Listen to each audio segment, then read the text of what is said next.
महालढाई भाग 9. सोपानला सकाळी जाग आली. मनकर्णाची सकाळची खळखळ सुरू झाली होती. आज रविवार असल्यानं विटू घरीच होता. दसरा 2 दिवसावर आल्यानं बुढीनं मनकर्णाला घरातील सफाईचं फरमान सोडलं असावं. त्यामुळे मनकर्णा सकाळीच कामाला लागली होती. मनकर्णाची काम करायची शक्ती मोठी जबरदस्त होती. तिचं काम करायची तरा पाहून सोपानला नवल वाटत असे. विठू मोठ्या हरकानं मायला मदत करीत होता. तो उलटच काहीतरी करून ठेवीत असल्यानं मनकर्णा त्याच्यावर खेकसत होती. राहू दे ना बाबू, काले हमाल पंचायता करून राहिला. विठूला मजा वाटत होती. जीवाची चैन म्हणून तो काम करीत होता.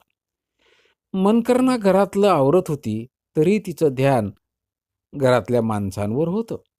सोपान उठून खोलीच्या बाहेर आला तेव्हा चांगलंच फटफटलं होतं. त्याच्या अंगावर पॅन्ट व सँडो बनियन होतं. त्यानं गळ्याभोवती हिरवटल्या रंगाचा टावेल नागावानी वेटोळे मारून बसल्यावानी टाकला होता.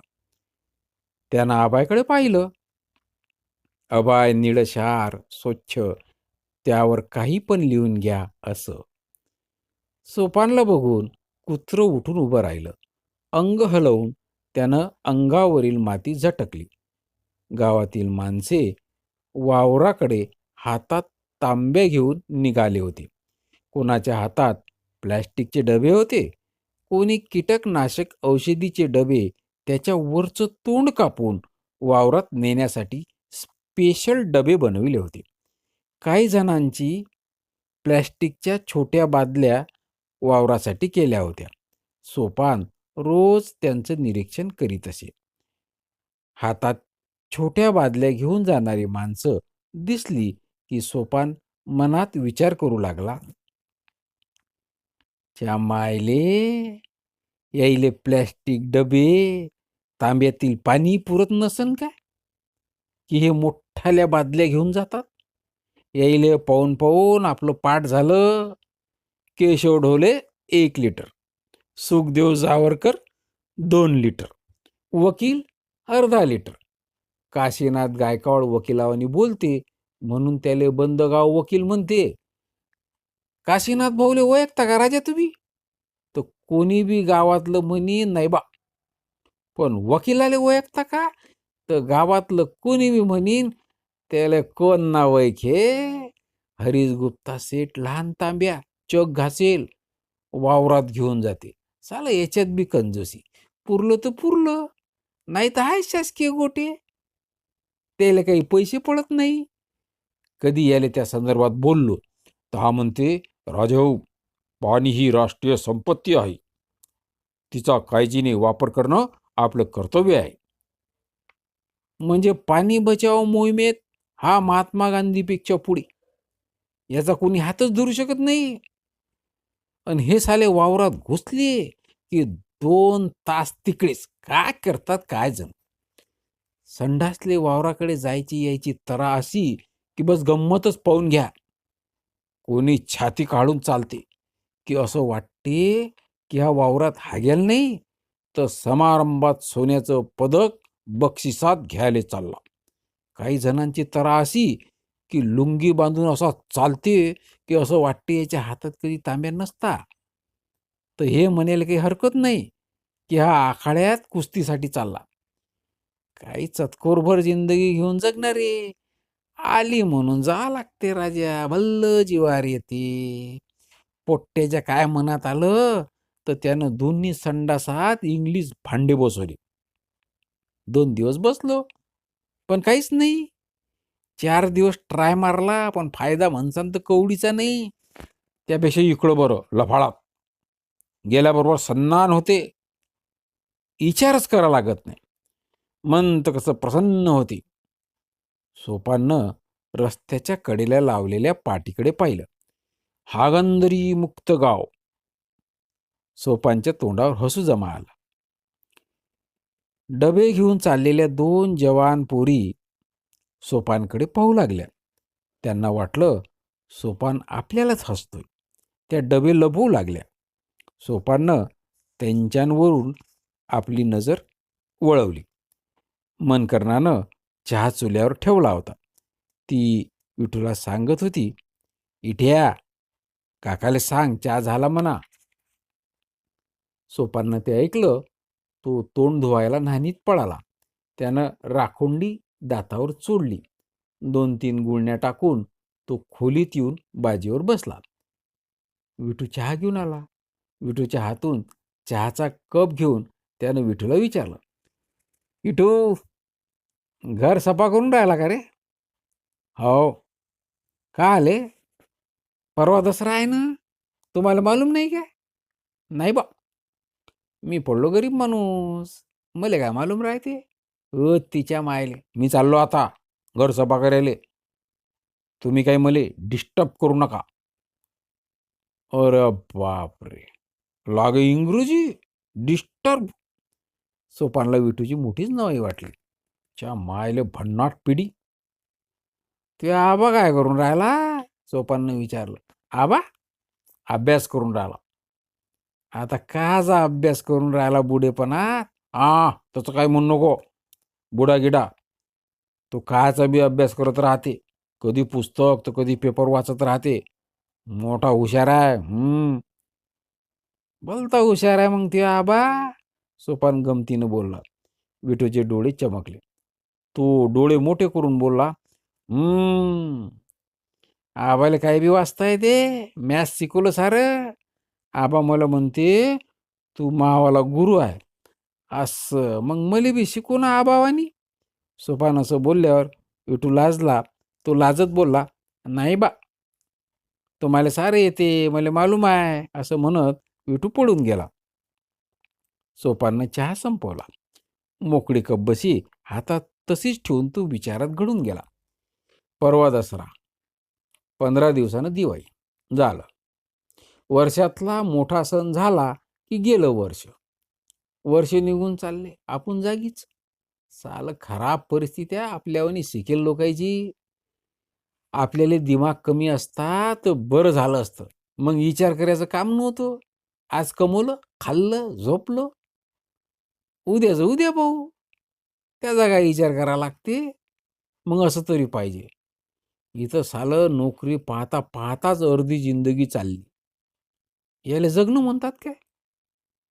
बुडा बुडी आल्या गेल्याले सांगतात, राजा पोट्टा भलता शिकला, आमच्या घरात तेवढाच बेजान शिकला, पण त्याला नोकरीच नाही.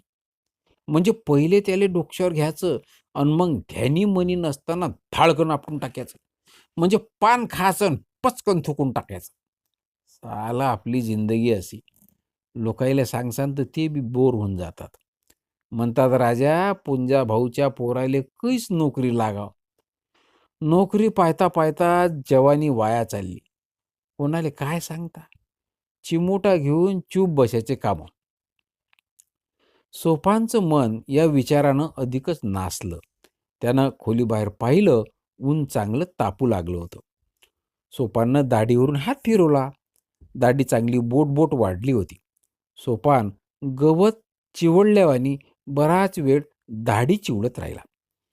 आज माल्याच्या दुकानात जाऊन दाढी करावं असं त्याला वाटलं. पण सायाचं माल्याच्या दुकानात घुसल्यावर काचा लेप चोपडते का जणू आणि पटकन म्हणते, "द्या 5 रुपये. 3 रुपये दाढीचे आणि बाकीचे चोपडा चोपडीचे." त्या मायले त्यापेक्षा वाढू द्या ना महिनाभर.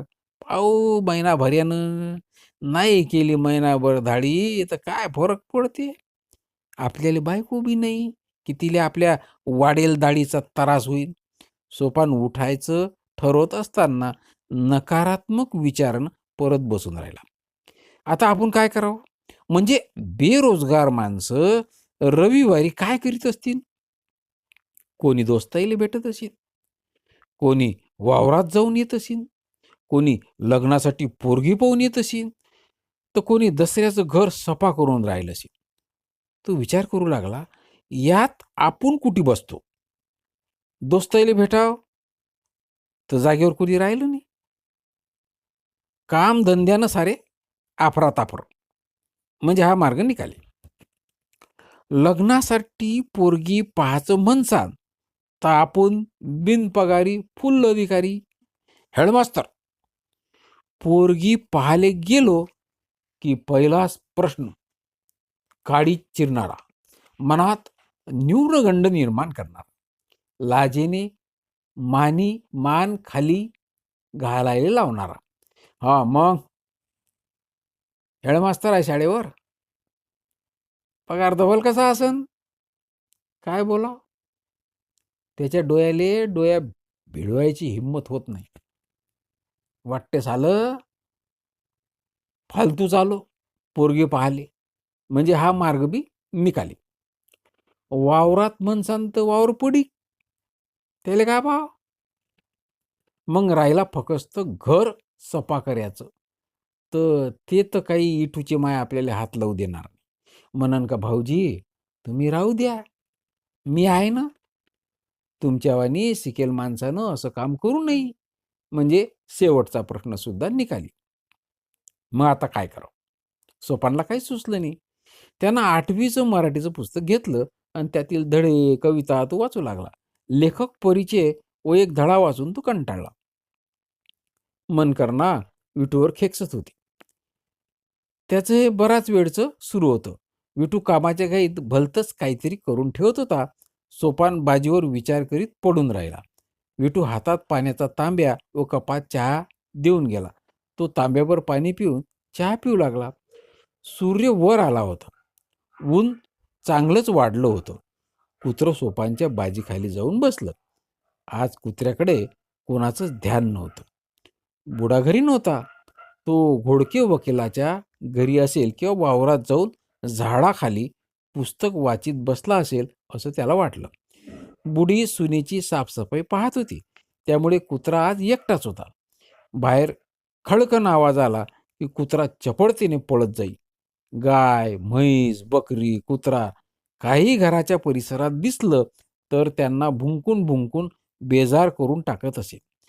सर्व शांत झालं की पळत सोपानच्या बाजीजवळ येऊन एकदा सोपानकडे बघे, जणू त्यानं बाहेर उभं असलेलं जनावर हाकललं म्हणजे मोठ्या शौर्याचं काम केलं, मग त्याला शाबासकीची गरज वाटू लागली. सोपानकडून काहीच प्रतिसाद मिळाला नाही की मानेला झटका मारून सोपानच्या बाजीखाली घुसून बसून राहील. हे सर्व पाहून सोपानला वाटे, साला या कुत्र्याला बी काम आहे, तो भुकून तरी येते. आपण कोणावर भुकाव, सारे आपल्यावरच भुकतात. आपण सालं या कुत्र्यापासून तरी काही शिकाव. कोणी चंद्राचं, कोणी पृथ्वीचं, कोण्या फेमस कादंबरीचं संशोधन करतात, आपण कुत्र्याचंच करावं. तसे आपले विदर्भात भलतेच तरुण संशोधक आहेत. हे सारे तरुण संशोधक जास्ती करून तास दीड तास रस्त्याच्या बाजूला असलेल्या पानपट्ट्यावर उभं राहून संशोधन करतात.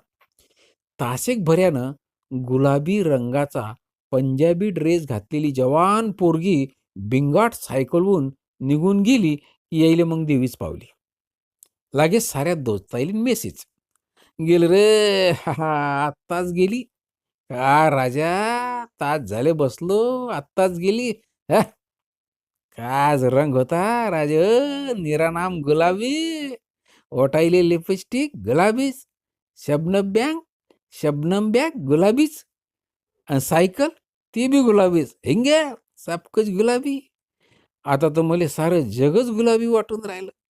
संशोधक धुंदी चढल्यावानी, काय सालं त्या सायकलचं तकदीर, बंदा गुलाबी ॲटम बॉम्ब त्याच्यावर बसला होता. हे तरुण संशोधक आयुष्याचा 1 तास वाया घालवून अशी हळहळ व्यक्त करतात. हे विदर्भातल्या तरुण संशोधकाची खरी स्थिती. सोपान पाहे कुत्र्याकडे आणि कुत्रा पाहे सोपानकडे. या संशोधनात सोपानला कुत्र्याच्या तोंडावर मोठीच नवाई दिसली आणि त्याच्या मनातली बोलसुद्धा समजले. त्या मायले, याला काय भूत झोंबलं काय, कधी नाही ते आज महाकडे पाहून राहिला. खोलीच्या बाहेर कुत्र्याचं भुकणं ऐकू आल्यानं सोपानचं कुत्रं उठलं व ते बाहेर पळत सुटलं. सोपान त्याची गंमत बघायला बाहेर अंगणात उभा राहिला.